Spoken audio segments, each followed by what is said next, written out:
방송에서 제공하는 투자 정보는 투자 판단에 대한 조언입니다. 방송에서 제공하는 주식의 가치, 가격 상승 및 가격 하락에 대해서는 방송사에서 보장하지 않습니다.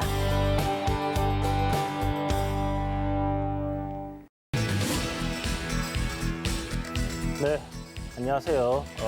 2021년 증시 대전망입니다. 올해 여러분들 수익 좀 내실 수 있는데 도움이 되었으면 하는 마음에서 강의를 준비를 했는데요. 2021년 아이디어들 굉장히 많은 장이 될 겁니다. 유동성도 그 어느 때보다 풍부하게 들어와 있는 시장이다 보니까 추가적인 상승 흐름이 내년에도 이어질 가능성 상당히 높겠다라는 생각이 들고요.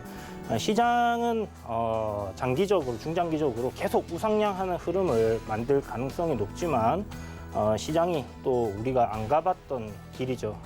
전 세계에서 엄청난 자금을 풀었기 때문에 올라갈 때 좀 흔들리는 그런 경우들도 발생할 수 있다는 부분 여러분들 꼭 명심을 해두시고요. 항상 현금 보유를 어느 정도 가져갈 때 어떤 상황이든지 대응이 좀 가능하다라는 부분 생각해 두시면서 2021년 증시 대전망 시작해 보도록 하겠습니다.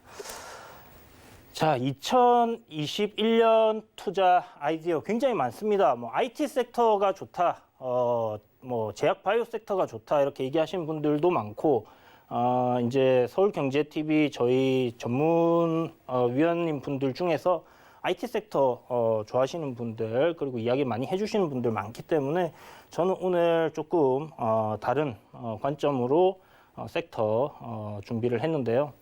자, 일단 시장을 우리가 볼 때 두 가지 측면에서 접근을 해보는 게 좋을 것 같습니다. 첫 번째는 성장성이 있는 섹터를 공략해라입니다. 성장성이란 부분은 뭐냐? 결국은 회사가 커질 수 있는 부분이라고 생각을 하는데요. 뭐 좋은 빌딩에 직원 수가 많아지고 뭐 이런 부분이 성장이 아니라 매출과 영업이익, 즉 장부상에 있는 이런 부분들이 상승을 하느냐, 그러니까 매출이 증가하고 영업이익, 순이익들이 다 증가를 하느냐, 미래에 추가적으로 더 성장할 가능성이 있는가 하는 부분들을 확인을 하는 부분이 바로 성장성 있는 섹터를 공략하는 부분이다라고 생각을 하셔야 될 것 같고, 두 번째, 이슈 및 일정을 활용한 매매가 되겠죠. 이슈 및 일정, 모멘텀입니다. 그죠? 사회적인 이슈, 그러니까 예를 들자면 뭐 코로나19 같은 거예요. 갑작스럽게 이제 닥치긴 했지만 이런 부분들로 인해서 어떤 테마군이 형성이 되고 그쪽 섹터들이 전체적으로 상승하는 부분을 이슈나 일정을 활용한다라고 생각하시면 될 것 같고, 대선 테마, 그러니까 이제 우리 대선이라는 일정은 정해져 있는 부분이잖아요. 그러다 보니까 이 기일이 다가올수록 관련주들이 상승을 하는 그런 모멘텀이 있는 부분입니다. 그래서 어떻게 보면 이거는 투자의 관점으로 여러분들이 접근을 하시는 거고요. 이 부분은 이제 매매의 관점으로 좀 접근을 한다 이렇게 생각을 하시면 좋을 것 같습니다. 사회적 이슈나 일정은 제가 뭐 도노 리포트라든지 아니면 그런 이슈들이 발생할 때 그리고 하기 전에 많은 전문가분들이 소개를 해주는 부분이라서 오늘은 성장성 있는 섹터 이 부분에 대해서 좀 생각을 정리를 해드리겠고요. 그리고 이러한 섹터들 내에서 어떤 일정이나 정부 정책 관련해서 좀 활용을 할 수 있는 부분들에 대해서 설명을 해드리도록 하겠습니다. 자, 지금 보시면 제가 생각할 때 내년이 아니죠, 올해죠. 2021년 올해에 볼만한 섹터, 성장이 그러니까 한마디로 높은 섹터라고 생각을 하는 부분을 좀 정리를 했는데요. 일단 첫 번째부터 이제 아이디어에 대해서 쭉 설명을 해드리도록 하겠습니다. 일단 간단하게 요약해서 정리를 먼저 한번 해드리고 좀 자세하게 설명을 해드릴 텐데, 5G 같은 경우는 앞으로 5G 같은 경우는 지금 미국 시장만 360조 정도의 규모의 시장이거든요. 이런 시장이 이제 성장기에 뭐 과도기에 접어든 게 아니라 이제 미국에서 인프라를 깔기 시작하고 있고 우리나라도 추가적으로 지금 더 깔아야 되는 그런 상황이죠. 한 25조 정도가 국내에서 이제 인프라 투자가 들어가는 부분이고요. 통신 쪽으로. 그리고 미국 같은 경우는 한 360조 그리고 320조에서 360조 정도의 시장입니다. 그런데 유럽 시장까지 생각을 해본다면 그리고 아시아 시장, 호주라든지 이런 부분들 생각을 해본다면 전체적으로 전 세계 시장 규모가 약 한 800조에서 900조 정도 되는 섹터가 바로 5G 섹터예요. 그런데 5G 섹터는 2019년부터 우리나라에서 세계 최초로 5G 서비스를 하기 위해서 일단 먼저 시작을 한 부분이 있지만 아직 우리나라도 지금 5G가 막 전국적으로 잘 깔려갖고 막 계속 5G가 터지는 부분이 아니잖아요. 그래서 지금 진행 중인 그런 섹터다라고 생각을 하시면 돼요. 그래서 좀 전에 말씀드렸던 것처럼 시장 규모가 굉장히 크기 때문에 그런 부분에서의 수혜를 입을 수 있는 그러니까 좀 전에 말씀드렸던 매출과 영업이익, 순이익이 계속 증가할 수 있는 섹터가 될 가능성이 상당히 높다라는 부분 참고해 두시면 좋을 것 같습니다. 자, 그리고 두 번째 섹터는 데이터 센터 관련 주들인데요. 좀 주가들이 이미 5G도 그렇고 데이터 센터도 좀 많이 올라와 있는 부분들이 있어요. 그런데 조정이 나오거나 내릴 때 매수할 수 있는 근거가 분명히 있어야 되는데 그 근거는 결국은 실적이다라는 부분. 그렇다면 그런 실적이 성장할 수 있는 섹터를 봐야 되는 부분인데 데이터 센터는 지금 연간 뭐 한 200조 규모로 이렇게 커지고 있는 그런 섹터입니다. 우리나라의 데이터 센터를 좀 많이 새롭게 지금 짓고 있는 부분들도 있고 전 세계적으로 이 데이터 센터 확충을 계속해 나가고 있는 상황인데 이 데이터 센터를 어떤 기업들이 짓느냐 하면 네이버라든지 카카오 그리고 뭐 NHN 국내 큰 기업들로 봤을 때는 이런 식으로 볼 수 있겠고요. 해외 같은 경우는 구글이라든지 아마존 그리고 마이크로소프트, 인텔 등이 이런 데이터 센터 그러니까 클라우드 서비스를 진행하는 부분에 있어서 지금 확충 계획을 가지고 있는 그런 상황입니다. 그렇다면 이 부분에서 이제 생각을 해본다면 역시나 반도체, IT 섹터들 당연히 수요가 증가하기 때문에 상승할 가능성이 높겠다라고 생각을 해볼 수 있겠죠. 여기도 돈이 굉장히 많이 들어가야 되는 그런 섹터다라고 생각을 하시면 좋을 것 같고 그렇다면 데이터 센터 지켜봐야 되겠죠. 5G 역시 큰 돈이 될 섹터고요. 2차 전지 수소 경제에 대해서 이렇게 좀 하나로 묶어놨는데 이유는 이제 수소 경제라고 해서 우리가 이제 정부에서 그린 뉴딜이라는 정책으로 인해 수소 경제에 대한 얘기를 여러분들 한 번씩 들어보셨을 겁니다. 지금 그린 뉴딜이라는 거를 우리나라 정부에서도 진행을 하는 부분이지만 요번에 미국에서 당선된 조 바이든 대통령 같은 경우는 이제 그린 뉴딜 굉장히 큰 투자를 한다라고 되어 있죠. 그 중에서 이제 수소로 인한 발전 설비 역시 그린 뉴딜에 들어가 있는 부분이고요. 2차 전지, 그러니까 우리가 지금 사용하고 있는 자동차들, 전기차로 바뀌었을 경우에 이런 배터리 사업 부분 역시 지속적으로 증가할 가능성이 상당히 높다라는 관점에서 이렇게 준비가 되어 있습니다. 자, 그리고 세 번째, 그리고 네 번째, 마지막이 이제 컨텐츠 쪽인데요. 실적적인 부분은 뭐 이렇다 하게 지금 이쪽에서 막 뚜렷하게 막 엄청 성장하거나 증가하는 부분은 없어요. 그런데 이 부분은 제가 마지막에 여러분들께 좀 자세하게 설명을 드리기로 하고요. 어쨌든 지금 보시는 것처럼 5G와 데이터 센터 전지, 수소 경제, 그리고 컨텐츠 이렇게 나뉜다라고 생각을 하시면 되는데 5G를 가장 먼저 일단 여러분들께 말씀을 드리는 부분은 아무래도 우리가 지금 생각하는 미래 그 성장성 있는 섹터들, 그러니까 뭐 자율주행이라든지 아니면 뭐 스마트 팩토리라든지 사물 인터넷이라든지 이런 부분들이 결국은 이런 저지연 more connected life라고 하죠. 좀 더 이렇게 연결된 그런 사회를 만드는 데 있어서 가장 필요한 부분이 결국은 5G다라는 부분입니다.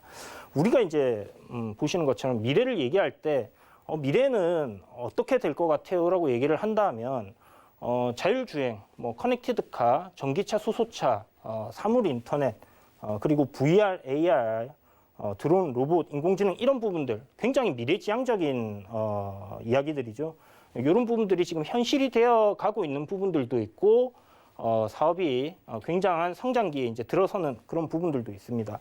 그런데 이런 게 다 되려고 하면 기본 베이스 자체가 굉장히 빠른 인터넷 되어야 되는데 보시는 것처럼 5G 이게 바로 이 4차 산업의 핵심적인 부분. 이게 빠지게 되면 나머지들은 이루어지기가 좀 힘든 부분들이 상당히 많다라고 생각을 하시면 될 것 같고 앞에 말씀드렸던 것처럼 이제 5G는 계속적인 투자가 이루어질 거다. 결국 2020년에 우리가 코로나19라는 사태를 겪으면서 거의 모든 사업의 투자가 지금 멈춰 있는 그런 상황이라고 볼 수 있는데요. 국내 그 5G 투자 2022년까지 3년간 25조를 투자를 하기로 되어 있는 부분입니다. 그래서 이 5G라는 부분에서 국내 투자 25조죠. 그런데 미국 시장 320조. 이 부분이 왜 이렇게 계산이 되냐면 기존에 우리가 이제 알고 있는 4G 기지국 같은 경우는 커버리지가 20km 정도 이렇게 된다고 하면 5G 같은 경우는 3.5km밖에 안 돼요. 그러면 기존에는 이제 이 기지국 4G 기지국 하나로 커버했던 영역을 5G 기지국은 여러 개를 설치를 해야 된다라는 그런 결론이 나오는 부분입니다. 미국 시장은 조금 늦게 시작한 부분이 있는데 그 소프트뱅크의 손정희 회장이 T모바일과 스프린트의 지분을 둘 다 가지고 있었는데 요거를 이제 합병을 하기 위해서 상당한 노력을 했어요. 그런데 미국 정부에서 두 차례 정도 반려가 되면서 합병을 성공시키지 못했던 그런 부분들이 있었습니다. 그런데 작년에 이제 미국에서 이 합병을 허락을 해주면서 조건을 붙였어요. 그 조건이 뭐냐? 2025년까지 그러니까 6년 이내에 미국인의 90% 이상이 사용 가능한 5G 생태계를 구축해라. 이렇게 조건을 걸었단 말이에요. 그러니까 지금 T모바일과 스프린트가 합병을 하면서 미국의 버라이즌이랑 그리고 AT&T 다음으로 큰 통신사가 되었습니다. 대신 니들은 5G 생태를 구축을 하는데 투자를 많이 해라. 이런 부분이거든요. 그래서 이제 요거를 이제 투자를 하려고 보니까 미국 시장이 규모가 320조가 됩니다. 그러면 이 회사가 그 정도의 돈이 있냐? 물론 그렇지는 않겠죠. 지속적으로 이렇게 그 5G로 업그레이드하는 비용을 들여갈 거다라는 생각이 들고 조 바이든 후보가 지금 인프라 투자에 1900억 달러입니다. 1900억 달러를 뭐 투자하겠다 뭐 이런 얘기들이 있었는데 그 중에 일부가 분명히 5G 생태 구축에 들어갈 가능성이 상당히 높다라고 보시면 될 것 같아요. 그러면 이제 유럽이나 호주 시장까지 생각을 했을 때는 굉장히 큰 규모의 시장이다라는 부분 아시겠죠? 그래서 5G 관련주 하면 뭐 한 4-5개 정도로 지금은 좀 압축을 해볼 수 있을 것 같아요. KMW라는 회사가 지금 가장 실적적인 부분에서 잘 나오고 있는, 그러니까 성장이 제대로 되고 있는 그런 부분이죠. 다른 종목들 주가는 많이 같이 올라왔는데 실질적으로 우리가 5G에 대한 기대감으로 이렇게 상승을 했다면 2019년도부터는 실적이 실질적으로 나오는 종목들이 보여지고 그리고 실적이 나오지 않는 종목들은 도태되는 그런 모습을 보였어요. 그래서 실질적으로 옥석 가리기가 좀 진행이 되고 있는 상황인데 그렇다면 앞으로 좀 전에 말씀드린 부분을 생각해 본다면 실적이 나오고 있는 회사들 같은 경우는 지속적으로 실적이 상승할 가능성이 높다라고 볼 수 있습니다. KPMW 같은 경우 뭐 지금 삼성전자가 됐던 아니면 유럽에 있는 통신사 그 장비 업체들이 됐던 간에 실적이 잘 나오고 있는 상황이고 2019년도에 한 1,900억 정도의 실적을 달성을 했는데 올해는 이제 대부분 실적이 안 좋아요. 5G 관련주들은. 이유는 여러분들 아시는 코로나19 때문에 이런 인프라 투자가 좀 딜레이가 된 부분이 있고 결국 이거는 올해 들어서 이제 백신 접종되고 있죠. 그리고 치료제 나올 거고 하게 되면 정상화가 이루어진다라고 생각을 하시면 되고 그런 관점에서 5G 투자가 좀 많이 수주하는 이야기들이 많이 나올 가능성 상당히 높다라는 부분에서 실질적으로 실적이 나오는 종목 섹터 내에서 KMW라든지 오이솔루션이라든지 이렇게 실적이 눈에 보이는 종목들 위주로 조정이 나올 시 매수를 하면 되겠다 이렇게 말씀드립니다.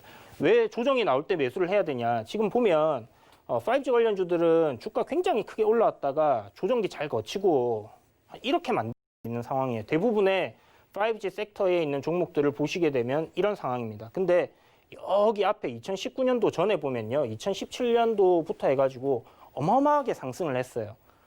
이 부분이 실적이 나오지 않는 시점에 5G라는 이 테마가 결국은 기대감에 상승을 한 부분이고 실질적으로 뚜껑을 이제 열어보니까 돈을 버는 기업이 있더라. 그 기업들의 주가는 굉장히 강하게 상승을 했다라고 보시면 될 것 같고 그러면 여기서 끝이냐? KMW 같은 경우는 시총 한 3조 정도 되는데 2019년도에 한 1,900억 정도의 영업이익을 냈어요. 올해는 굉장히 실적이 안 좋습니다. 내년에 2021년이죠. 올해입니다. 올해 2021년에는 최소 이것과 비슷한 실적이 나오든지 이것보다 더 증가할 가능성이 높겠죠. 제 생각에는 약 한 3천억 정도의 영업이익이 나올 가능성이 좀 높다라는 생각이 들기 때문에 그렇다면 주가가 내려올 때 분할로 여러분들이 이 종목은 이쪽 섹터는 성장이 계속 가능한 섹터이기 때문에 매수할 수 있는 근거가 된다라는 부분 확실히 그런 부분들을 여러분들 챙겨가지고 내릴 때 집중적으로 매수를 한번 해보시는 게 좋겠다 말씀드리겠고요. 자 그리고 2차 전지와 수소 경제에 대한 이야기인데요. 글로벌 기후 변화가 지금 좀 올해 굉장히 큰 화두가 됐습니다. 그죠? 코로나19로 인한 팬데믹 사태는 어떻게 보면 뭐 우리가 그렇게 예상을 할 수 있었던 부분은 아니라고 하지만 지금 이런 예상치 못했던 어떤 환경의 변화로 인해서 이 경제에 미치는 영향들을 생각했을 때 다음번에 불어닥칠 어떤 불행은 무엇일까라는 부분에서 대부분의 전문가들이 글로벌 기후 변화를 이야기를 하고 있어요. 지금 현재 온난화 현상으로 인해 가지고 지구의 온도가 평균 온도가 계속 상승을 하고 있는데 이게 이제 2도 정도 더 상승을 하게 되면 지구 스스로 정화할 수 있는 능력을 상실하게 됩니다. 그러면 이 온실화 효과는 계속 가속이 돼서 결국은 인류가 멸망하는 길로 가게 되는 그런 상황인데 약 한 15년의 기간이 있다고 합니다. 그래서 이 15년 안에 우리가 그동안 사용했던 화석 연료에서 친환경 에너지로 변경을 하고 배출되는 탄소량을 줄여야지 결국은 인류가 지구상에서 살아남을 수 있다라는 과제가 주어진 거예요. 그런 관점에서 지금 뭐 우리나라 정부라든지 미국 정부 그리고 유럽 정부에서 이 그린 뉴딜 친환경 에너지 관련된 관심은 그 어느 때보다 지금 높은 상황이고요. 주가는 이미 그런 기대감에 많이 반영이 되어 있습니다. 그렇다면 좀 전에 5G에서 우리가 봤던 부분 있죠. 실질적으로 수혜가 될 수 있는 옥석 가리기를 올해는 하셔야 된다라는 부분이죠. 좀 전에 이제 설명을 드릴 때 이 친환경 에너지에 대한 관심이 높아지고 있는 상황인데 우리가 원전을 사용하지 않는다고 하면 생각해 볼 수 있는 뭐 미래 에너지라는 거는 태양열 그리고 풍력, 뭐 LNG 가스를 쓰긴 하지만 이것도 역시나 탄소를 배출을 하거든요. 그렇다면 결국은 굉장히 이제 친환경적으로 간다고 하면 태양열 발전소를 엄청 많이 만들든지 아니면 풍력을 엄청 많이 만들든지 해야 되는 부분인데 현재 수소를 활용한 이제 부분에 있어서 글로벌적인 관심이 상당히 높아지고 있는 상황이에요. 이전에 이제 전기차 초창기 시대 외국에서는 전기 자동차를 밀고 있었고 우리나라 같은 경우는 현대 자동차에서 이제 수소 쪽을 이렇게 밀었는데 결국 지금 전기차와 수소차가 공존하는 상황으로 가고 있는 그런 모습입니다. 일단 제가 주목하는 부분은 수소 발전소 관련돼서 앞으로 좀 더 성장성이 높지 않겠나라는 생각을 해볼 수 있고요. 어차피 에너지를 만들어야 되는데 수소가 친환경적이라면 결국 수소 발전소들이 좀 많이 생길 거고 그리고 지금 화석 연료, 우리가 지금 사용하고 있는 화석 연료 중에서 약 70%가 어디에 쓰이냐면 바로 우리가 타고 다니는 이 자동차, 내연기관을 활용하는 이런 엔진들에서 많이 발생을 하고 있다는 부분입니다. 그렇다면 이 자동차들이 지금 전기차 비율 전체적으로 세계적으로 봤을 때 그렇게 크지 않습니다. 앞으로 계속 성장을 하겠죠. 수소차 계속 성장을 할 겁니다. 그런데 이걸 타고 다니기 위해서는 사람들이 주유소가 많이 있어야 되는데 우리나라에 지금 수소 충전소가 별로 없죠. 그런 관점으로 여러분들이 접근을 하시면 되겠다. 이 생태가 만들어지는 데 있어서 가장 기본이 되는 베이스가 되는 부분부터 먼저 움직인다라고 생각을 하시고 이쪽 관련은 당연히 실질적으로 숫자가 찍히는 그런 섹터들이 많이 나올 거고요. 그런 종목들을 여러분들이 찾아가지고 공부를 하셔야 되겠다라고 말씀드립니다. 좀 전에 뭐 설명드린 부분이죠. 전기차 시장 확대, 당연히 확대될 수밖에 없는 그런 상황이다라고 보시면 좋겠고, 자 지금 자 다음입니다. 미래는 이제 뭐 하이테크 앤 컨텐츠 강국이라고 제가 말씀을 이렇게 위에다 제목을 달아놨는데. 요게 이제 컨텐츠 관련한 얘기를 좀 해봐야 되는 부분인데요. OTT 일단 기본적으로 이 컨텐츠 시장에 접근하는 부분은 이겁니다. 물론 뭐 대통령께서 우리나라 그 컨텐츠 강국으로 만들겠다 한 그런 포부도 밝히셨고 정부에서 지원 정책도 나오고 있는 부분이기 때문에 그런 부분도 있겠지만. 컨텐츠 시장은 제가 이제 작년부터 계속 기회가 될 때마다 이야기를 드리고 있는 부분이긴 한데 지금 OTT 시장 넷플릭스라는 이 OTT 회사가 국내에 이제 들어오면서 굉장히 큰 생태 변화를 일으켰습니다. 기존에 이제 사람들이 이제 IPTV 이렇게 보다가 지금 넷플릭스 가입자 수가 코로나19로 인해서 폭발적으로 증가를 했다는 거죠. 그러니까 보통 시장이 이런 성숙기에 들어가기에는 시간이 한 10년 정도, 그러니까 사람들 생활 형태가 바뀌는데 한 10년 정도의 기간이 필요한데 이번 코로나19 사태로 인해서 그게 3개월로 줄어들었답니다. 그렇다면 지금 OTT 시장에 가입해 있는 사람들이 뭐 여행을 다니게 된다, 코로나19가 없어져서 뭐 사람들과 놀러를 다니게 된다든지 하면 안 볼 거냐 하는 부분에 대한 생각을 좀 해봐야 되는데 그렇지 않을 가능성이 좀 상당히 높지 않겠나라는 생각이 듭니다. 컨텐츠 섹터는 지금 내년 6월에 디즈니 플러스라고 디즈니에서 만든 OTT 회사죠. 국내에 이제 진출을 하게 되는 부분인데 우리나라 컨텐츠 시장이 우리나라 컨텐츠가 보면 지금 아시아 쪽에서 굉장히 좀 큰 인기를 얻고 있어요. 그 전부터 아시아 쪽에서 큰 인기를 얻었고 지금은 아시아를 넘어서서 좀 서양 문화에 이렇게 좀 들어가고 있는 그런 모습을 보여주고 있는데 녹아 들어가고 있는데 여러분 최근에 이제 에이스토리라는 컨텐츠 제작 업체 주가를 보시게 되면 어마어마하게 급등을 했어요. 그 회사가 어떤 걸 만들었냐면 넷플릭스에 여러분들 보시면 킹덤이라고 좀비 영화가 있는데 그 드라마를 만든 회사고요. 최근에 이제 국내에서 제작되는 드라마라든지 이런 컨텐츠들이 OTT 시장을 통해서 전 세계적으로 이렇게 굉장히 좋은 호응을 얻고 있는 그런 상황입니다. 일단 현재 그 디즈니 플러스라는 부분을 제가 아까 잠깐 간략하게 언급을 드렸는데 이 디즈니 플러스가 어마어마한 컨텐츠 공룡이에요. 여러분들이 유명하다고 생각되는 그런 영화사들 있죠.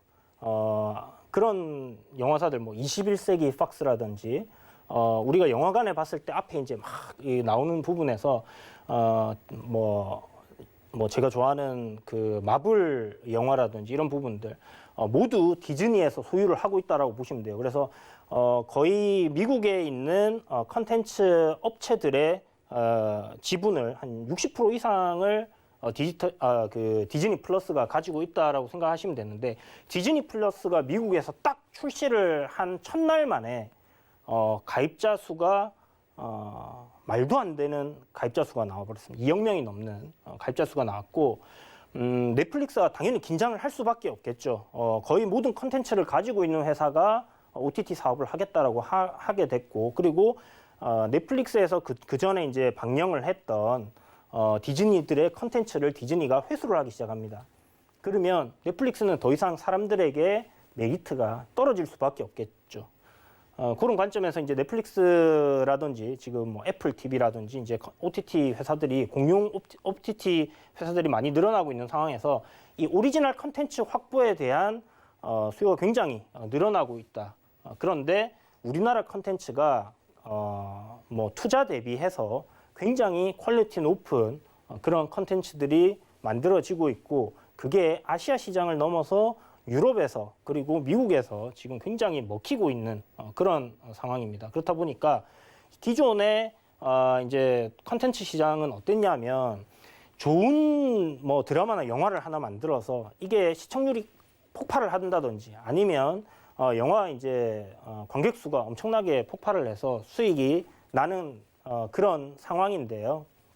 결국 지금 좀 전에 말씀드렸던 그런 과열 경쟁에 의해 가지고 지금은 컨텐츠 시장이 돈을 싸들고 와서 만들어 주세요 하는 그런 시장으로 바뀌었다라고 생각하시면 됩니다. 그래서 뭐 예를 들어서 기존에는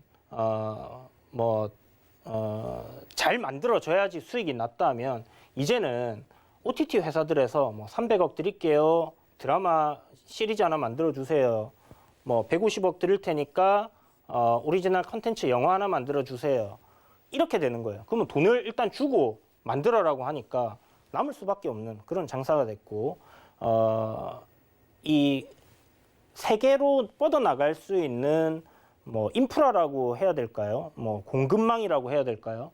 어쨌든 지금 전 세계 공용 OTT 기업들이 그걸 다 깔아놨다라는 부분입니다.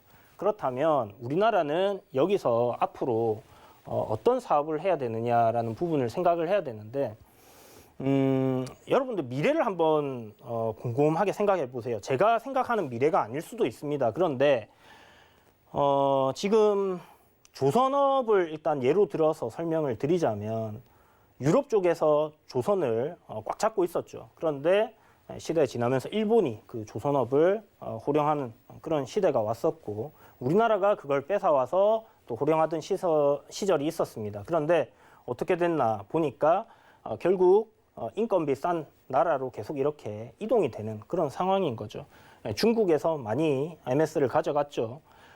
그래서 지금 현재 국내에서 선박을 찍는 부분에서 여러분들 뭐 뉴스를 통해서 아시겠지만, 뭐 카타르 LNG선 뭐 23척 수주했다, 이런 부분들이 중국에서 만들 수 없는 기술을 가지고 있기 때문에 국내에서 LNG선을 만드는 거고 LPG선을 만들게 되는 겁니다.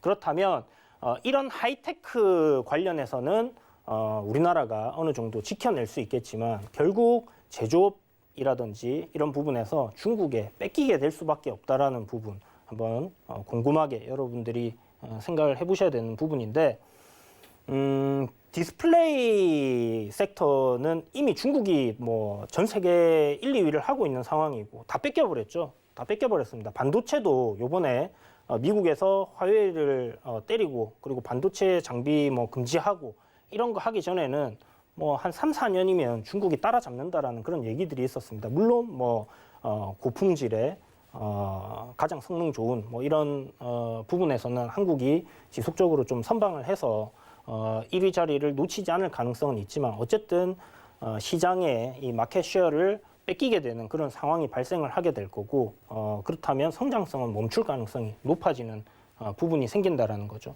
결국 제조업이나 이런 부분에서 중국의 그 저렴한 인건비를 우리가 따라갈 수 없다고 하면 변화를 해야 됩니다.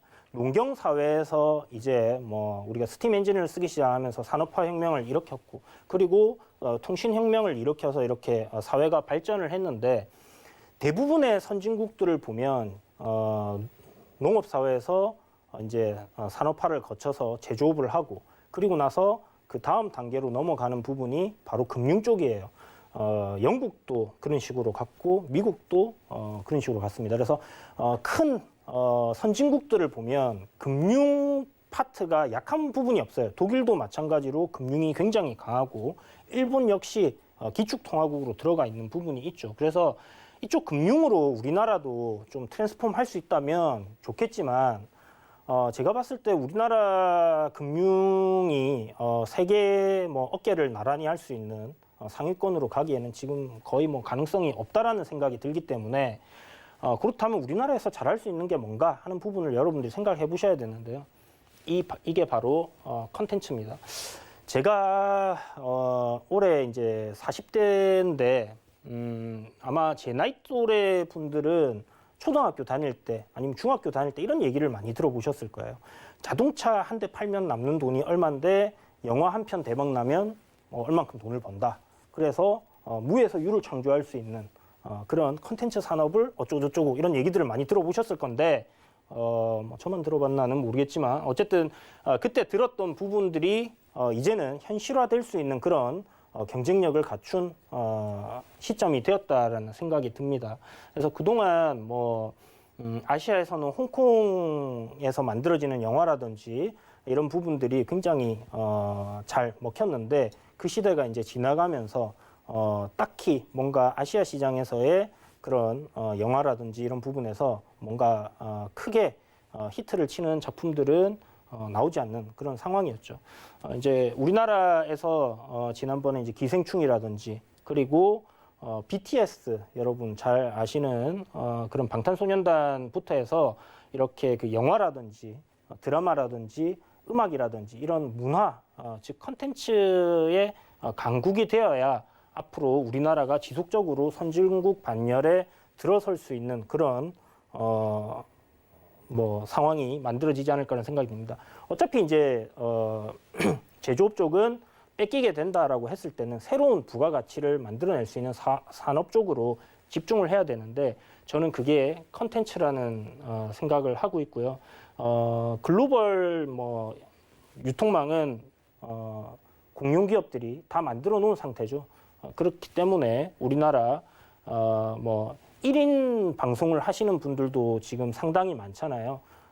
그게 이제 유튜브 통해서 뭐 1인 컨텐츠를 한다든지 하시는 분들이 이제 글로벌적으로 이제 좀 바뀌어가지고 하게 된다면 그 1인이 하나의 중소기업이 되는 그런 상황이 발생할 거고, 그 사람들을 서포트하는 그리고 그 산업계에 있는 사람들이 앞으로 지속적으로 늘어나고 성장할 가능성이 좀 높다, 이렇게 보여집니다. 그래서 무리하게 뭐 우리나라에서도 지금 OTT 막기 위해서 그러니까 기존에 이제 뭐 내년에 6월에 디즈니 플러스가 들어오는 부분, 그리고 넷플릭스가 시장을 잠식해 가는 부분을 좀 막기 위해서 국내에서도 이제 각 기업들끼리 합쳐가지고 이런 그 플랫폼 사업을, OTT 플랫폼 사업을 시작을 했는데, 사실 그렇게 큰 경쟁력은 없다라는 생각이 들고, 물론 어느 정도의 마켓 쉐어를 방어하는 역할은 해줄 수 있겠지만, 제가 봤을 때 이런 그 OTT 플랫폼을 우리나라에서 좀 장악하기에는 이미 시점적으로 굉장히 늦었고, 디즈니처럼 콘텐츠를 뭐 거의 뭐 전 세계에 나와 있는 유명한 영화라든지 드라마라든지 이런 걸 다 확보하고 있는 그런 기업들이 아니기 때문에 결국은 플랫폼 시장은 미국 쪽에 뺏길 수밖에 없다라는 것을 알아야 됩니다. 그래서 그렇다면 집중을 할 수 있는 부분, 여기 무리하게 계속 뭐 OTT 플랫폼 사업 쪽에 투자를 하기보다는 이렇게 만들어져 있는 플랫폼 시장에서 어떻게 그걸 활용을 해서 돈을 벌 수 있을까라는 부분을 집중을 해야 되지 않겠나라는 생각이 들고, 그런 관점에서 뭐 우리나라의 드래곤 스튜디오라든지 NEW라든지 드라마 제작하고 컨텐츠 만들고 음악 만드는 그런 회사들에 대한 관심을 올해는 한번 여러분들이 가져보시고요. 저점 부근에서의 분할 매수를 한번 진행을 해보신다면 괜찮은 섹터가 될 거다라는 생각이 듭니다. 그리고 지금 앞에 설명을 드렸던 이제 데이터 센터인데요. 이 데이터 센터는 이제 사물 인터넷이라든지 우리가 이제 사용하고 있는 기대하고 있는 자율주행이라든지 그리고 커넥티드카 뭐 이런 부분들 생각한다면 분명히 발전을 해야 되겠죠. 제가 좀 전에 그 컨텐츠 쪽에서 게임 얘기를 안 드렸는데 게임도 하나의 컨텐츠입니다. 그죠? 앞으로 여러분들 5G 생태가 인프라가 쫙 깔려가지고 자율주행을 하게 된다고 한번 생각을 해보세요. 그러면 어디 가는 동안에 이제 사람이 운전을 안 해도 되는 시점이 옵니다. 내년 3월에 테슬라에서 완전 자율주행을 발표하겠다라고 얘기를 했죠.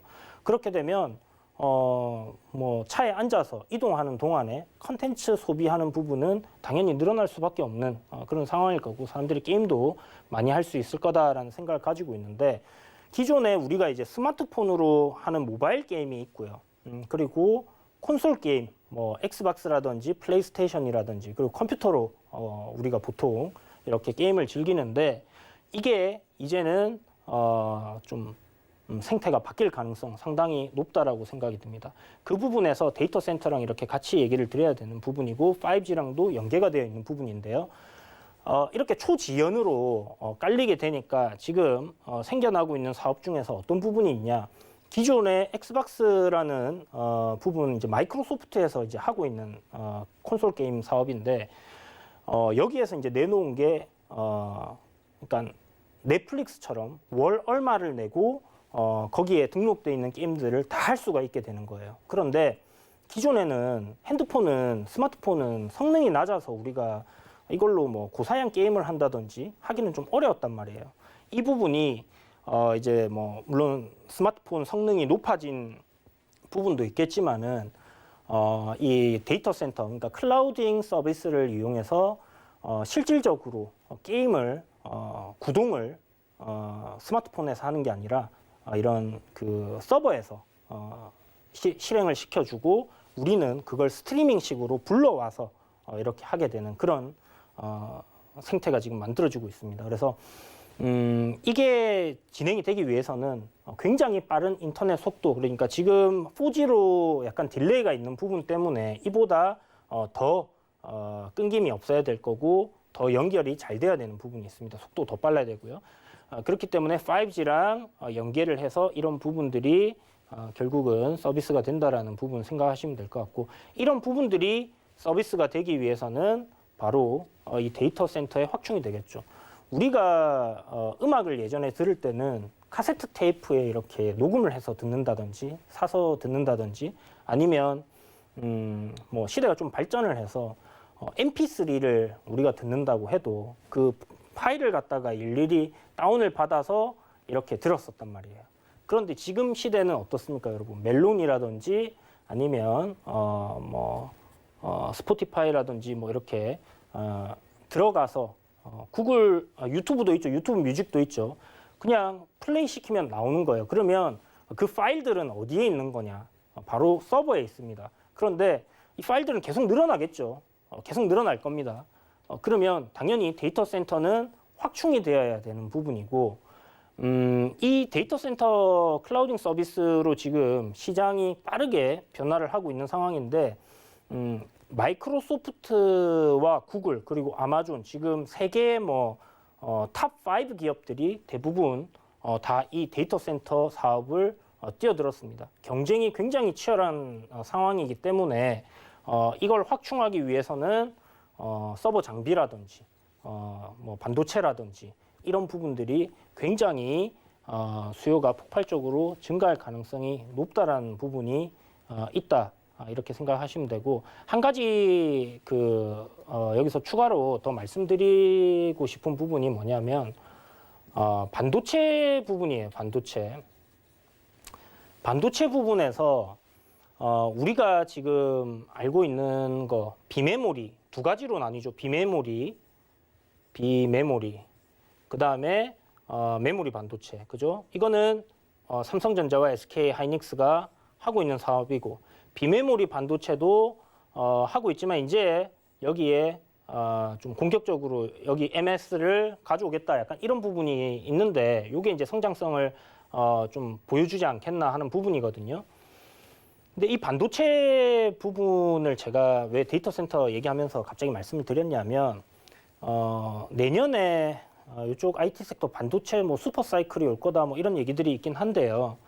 조금 한번 생각을 여러분들 해보셔야 될 부분이 있다라는 거. 요번에 그 애플이죠. 이 애플에서 M1이라는 칩을 하나 만들어냈어요. 근데 이 칩이 반도체입니다, 반도체. 기존에 인텔에서 만들어내던 그런 CPU 같은 거를 얘네들이 만들어냈습니다. 그러면서 뭐라고 했냐면, 우리 기계에는 이거 다 이제 달 거예요. 맥킨토시. 그러니까 애플이 가지고 있는 컴퓨터에는 이게 다 달린다라고 생각을 하시면 되거든요. 결국 인텔이 그 수요를 다 잃어버리는 그런 상황이 발생을 할 거고요. 그렇다면 애플에서 자체적으로 이 반도체를 생산할 거냐?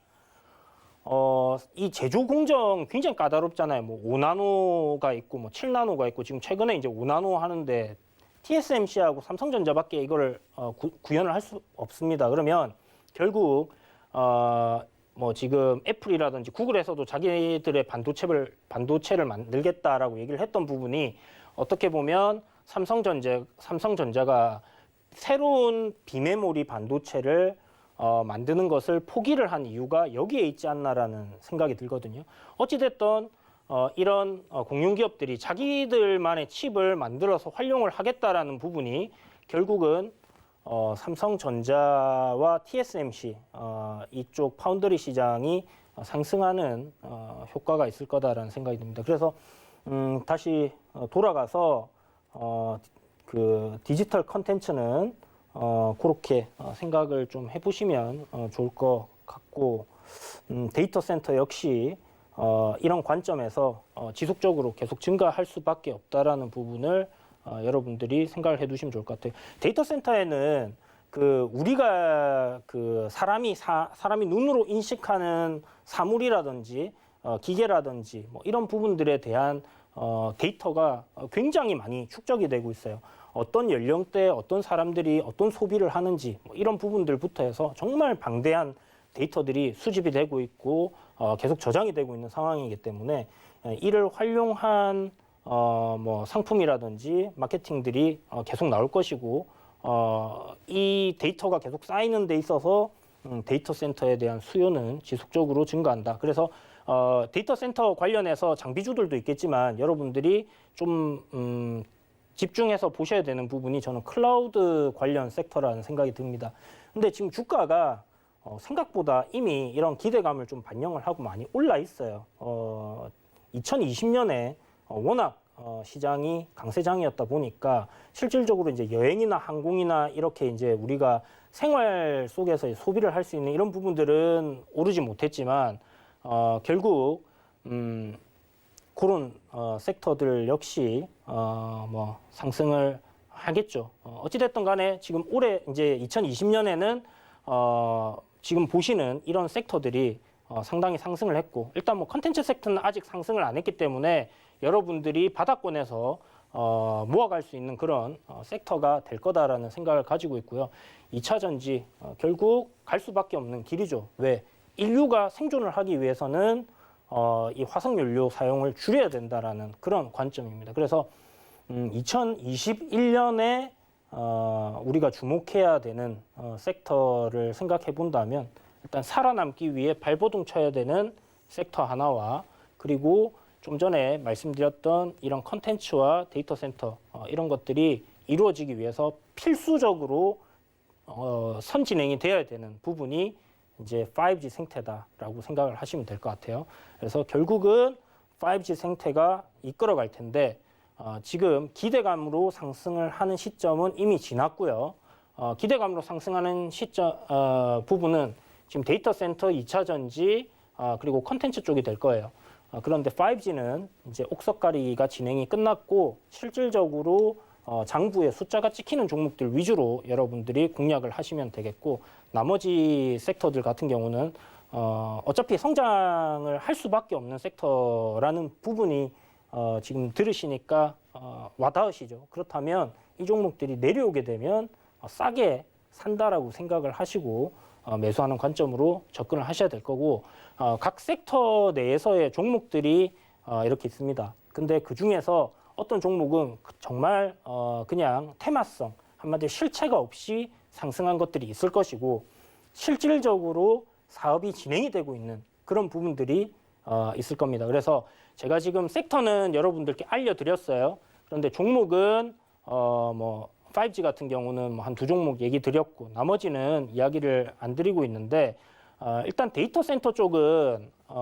솔트룩스라는 종목을 한번 여러분들이 공부를 한번 해보시고, 2차 전지 쪽은 수소 경제 관련해서 함께 보시는데, 일단 수소 쪽의 그 충전소라든지 이런 인프라 관련된 섹터부터 여러분들 한번 지켜보시고, 역시 수소를 만들어내는 업체들도 있겠죠.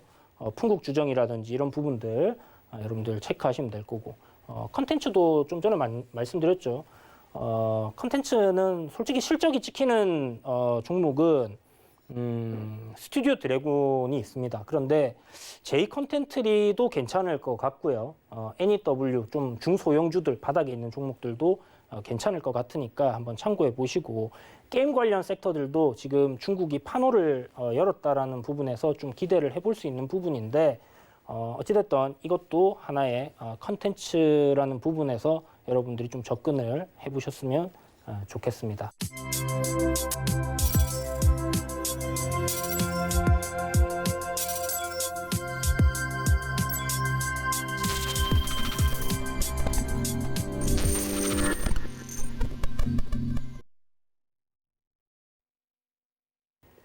네, 여러분 2021년도 이제 시작인데 올해 수익 많이 내시고요. 항상 좋은 일, 그리고 여러분 가족분들 건강하신 그런 한 해가 되었으면 좋겠습니다. 그럼 여기서 저는 이만 물러가도록 하겠습니다.